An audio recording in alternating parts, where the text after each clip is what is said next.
अस्सलाम वालेकुम नाज़रीन, एक नई वीडियो में खुशामदीद। आज की वीडियो में आपके साथ शेयर करने वाली हूँ बहुत ही आसान और मज़ेदार सा मीठा। नॉर्मली जितने भी मीठे हम बना रहे होते हैं उससे थोड़े हट के मीठा और ट्रस्ट में बहुत ज्यादा मजे का बनता है। तो कैसे बनाएंगे आइए जानते हैं। इसको बनाने के लिए सबसे पहले मैंने 1 गिलास के करीब पानी लिया और पानी आप देख रहे हैं कि फुल बॉयल हो चुका है। पानी जब अच्छे से बॉयल हो जाएगी तो एक पैकेट इसके अंदर आपने स्ट्रॉबेरी जेली का डाल देना है। स्ट्रॉबेरी जेली नॉर्मल जो रेगुलर साइज का उसका पैकेट आता है वही एक पैकेट इसके अंदर हम डाल देंगे। उसके बाद इसको एक फिर उबाल आने देंगे। उसके बाद इतनी देर तक इसको हमने पकाना है 5 से 6 मिनट के लिए कि इसके अंदर जो दाने होते हैं ना वो खत्म हो जाए। उसके बाद आपने कोई भी कंटेनर लेना है उसके अंदर इसको डाल देंगे और इसको फ्रीजर में 2 घंटे के लिए रख दूंगी ताकि अच्छे से सेट हो जाए। उसके बाद मैंने हाफ कप के करीब लिया था condensed milk. Half cup condensed milk लेने के बाद इसके अंदर नंबर 2 पे हमने डाला था milk powder. Condensed milk half cup के करीब मैंने लिया था। उसके बाद मैंने 4 से 5 खाने के चम्मच मैंने इसके अंदर जो है वो ऐड किया था मिल्क पाउडर। उसके बाद मैं इसके अंदर चीज क्रीम ऐड करूंगी। चीज क्रीम जो होती है बाजार से मार्केट से बेकरी से भी आपको मिल जाती है, तो घर में बनानी भी बहुत आसान होती है। आपने 1 लीटर दूध लिया, उसके अंदर जब दूध के अंदर अच्छे से उबाल आ जाए तो उसके बाद आपने क्या करना है, उसके बाद आपने उसके अंदर थोड़ा सा सिरका ऐड करना है कि दूध फट जाए। जब दूध फट जाएगा तो उसको मलमल के कपड़े में डालें, हैंग कर दें। जब अच्छे से हैंग आपने किया, उसके अंदर से तमाम पानी निकल गया तो उसके बाद उसको सिंपल आपने ग्राइंड करना है। ग्राइंड करने के बाद जो क्रीम आपके पास तैयार होगी ना वो आपकी चीज क्रीम होगी। 1 प्याली के करीब हमने चीज क्रीम ऐड की थी। तमाम चीजों को अच्छे से ग्राइंड कर लेंगे। अगर आपको लगे कि ग्राइंडर नहीं चाह रहा तो थोड़ा सा मामूली सा पानी ऐड कर लें, बहुत ज्यादा पानी नहीं ऐड करना। थिकनेस बिल्कुल आपने ऐसे ही रखनी है जैसे कि वीडियो में आपको नजर आ रही है। उसके बाद आपने क्या करना है कि इसके ऊपर एक लेयर लगा देंगे और इसको भी 2 घंटे के लिए हम फ्रीजर में रख देंगे। और फ्रीजर में रखने के बाद जो है उसके बाद मैं आपको बताऊंगी कि इसकी फाइनल लुक जो है वो किस तरह की होगी। ऊपर वाला जो हिस्सा होता है वो इतनी ज्यादा बहुत ज्यादा हम इसको नहीं जमाएंगे। बस 2 घंटे के लिए मैं इसको रखूंगी ताकि ये अच्छे से चिल हो जाए।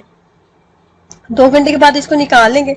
2 घंटे के बाद निकालने के बाद ये बिल्कुल आपको ऐसे लगेगा जैसे कि आप मार्केट की आप आइसक्रीम खा रहे हैं। और बनानी भी इंतहाई आसान और सादा सी रेसिपी है। कोई इसमें ज्यादा आपको तकनीक नहीं करनी, तकनीक का इस्तेमाल नहीं करना। आसान और सादा से और खाने में बहुत ज्यादा टेस्टी बनती है। बच्चों को आइसक्रीम खाने में बहुत ज्यादा पसंद होती है। ये रेसिपी जब आप घर में बनाएंगे तो आपके बच्चों को बहुत पसंद आने वाली है। ट्राई करें और अपना एक्सपीरियंस शेयर कीजिएगा। अस्सलाम वालेकुम नाज़रीन, एक नई वीडियो में खुशामदीद। आज की वीडियो में आपके साथ शेयर करने वाली हूँ बहुत ही मजेदार सा मीठा। ये ऐसा मीठा है जिसको आप झटपट बना सकते हैं और खाने में आपको बिल्कुल ऐसे लगेगा जैसे आप मीठा नहीं कोई आइसक्रीम खा रहे हैं। तो इसको बनाने के लिए सबसे पहले 1 गिलास के करीब मैंने पानी लिया। 1 गिलास पानी लेने के बाद 1 पैकेट हम इसके अंदर स्ट्रॉबेरी जेली का डालेंगे।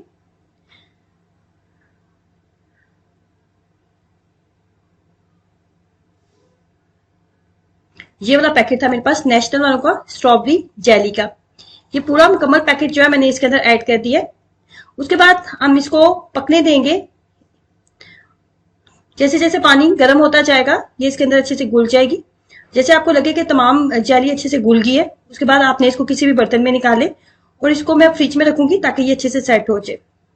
जैसे आपको लगेगा कि जेली नॉर्मल टेम्परेचर में आ गई है और जमने लगी है तो उसके बाद आपने इसको ग्राइंडर में डालना है और इसके अंदर 1 कप आपने व्हिपिंग क्रीम ऐड करनी है।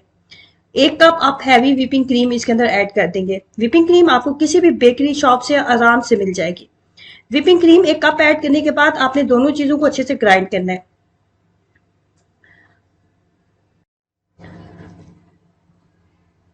बहुत ज्यादा देर हमने इसको ग्राइंड नहीं करना, 5 से 7 मिनट बस इसको अच्छे से ग्राइंड करेंगे। जैसे जेली और व्हिपिंग क्रीम अच्छे से मिक्सअप हो जाएगी तो हम इसको किसी भी बर्तन में निकाल लेंगे। मैंने इस यहाँ पे आपने नोट किया होगा कि मैंने इसके अंदर चीनी ऐड नहीं की। चीनी ऐड ना करने की रीजन ये थी कि व्हिपिंग क्रीम जो है उसके अंदर पहले से ही चीनी मौजूद होती है। मैंने जिस व्हिपिंग क्रीम का इस्तेमाल किया वो मीठी थी, इस वजह से मैंने इसके अंदर चीनी का इस्तेमाल नहीं किया। अगर आपके पास कोई ऐसी क्रीम है जिसके अंदर चीनी एडिड नहीं है तो आप चीनी का इस्तेमाल कर सकते हैं। ये मीठा आपको खाने में बिल्कुल ऐसा टेस्ट लगेगा जैसे आप नेचुरल आपने जो है अपने घर में ताज़ा स्ट्रॉबेरी के साथ आपने आइसक्रीम रेडी किया है। तो बिल्कुल ये टेस्ट में आपको ऐसी लगेगी और ऐसी रेसिपी है जो जिसको आप झटपट आप बना सकते हैं और खाने में बहुत ज़्यादा टेस्टी बनती है। ट्राई करें, अपना एक्सपीरियंस भी शेयर कीजिएगा। वीडियो को लाइक करना और चैनल को सब्सक्राइब करना मत भूलें। अल्लाह हाफिज़।